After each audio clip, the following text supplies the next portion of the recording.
بسم اللہ الرحمن الرحیم۔ السلام علیکم ورحمۃ اللہ وبرکاتہ۔ محترم سامعین، تمام دیکھنے اور سننے والوں کو السلام علیکم۔ آج ہم بات کریں گے ہینی بال کے بارے میں۔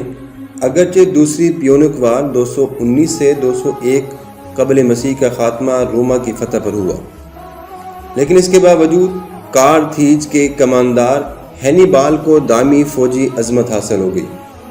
رومی افواج کی کثرت اور رسد کے راستے خطرے میں ہونے کے باوجود ہینی بال 16 سال تک شمالی اٹلی پر قابض رہا۔ اس نے اپنے چھوٹے بھائی حضور بال کو ہسپانیہ پر قابض رہنے کے لیے چھوڑ دیا اور خود دریائے رہون پر رومیوں کو بے وقوف بنا کر لڑے بھیڑے بغیر کوہ الپس کو عبور کر کے شمالی اٹلی میں داخل ہو گیا۔ لیکن اس پہاڑی یلغار کے دوران میں اسے کافی نقصان بھی پہنچا۔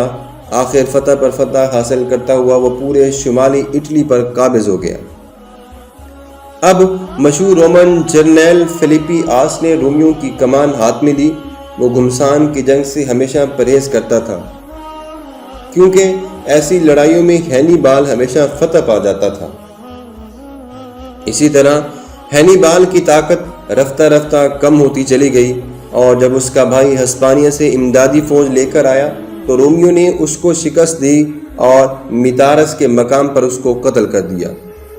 رومن برابر ہینی بال کو پیچھے ہٹاتے چلے گئے، یہاں تک کہ 202 میں قبل مسیح میں افریقہ کے مقام زامارار پر ہینی بال کو شکست ہو گئی اور کارتھیج نے ہتھیار ڈال دیے۔ ہینی بال روما پر دوبارہ حملے کے لیے کارتھیج کی طاقت کا اضافہ کرتا رہا، لیکن رومیوں کو اس کے منصوبے کا پتہ چل گیا اور ہینی بال شہر بشہر بھاگتا پھرا۔ آخر کار وہ مقام میں گر گیا اور زہر کھا کر وہ مر گیا۔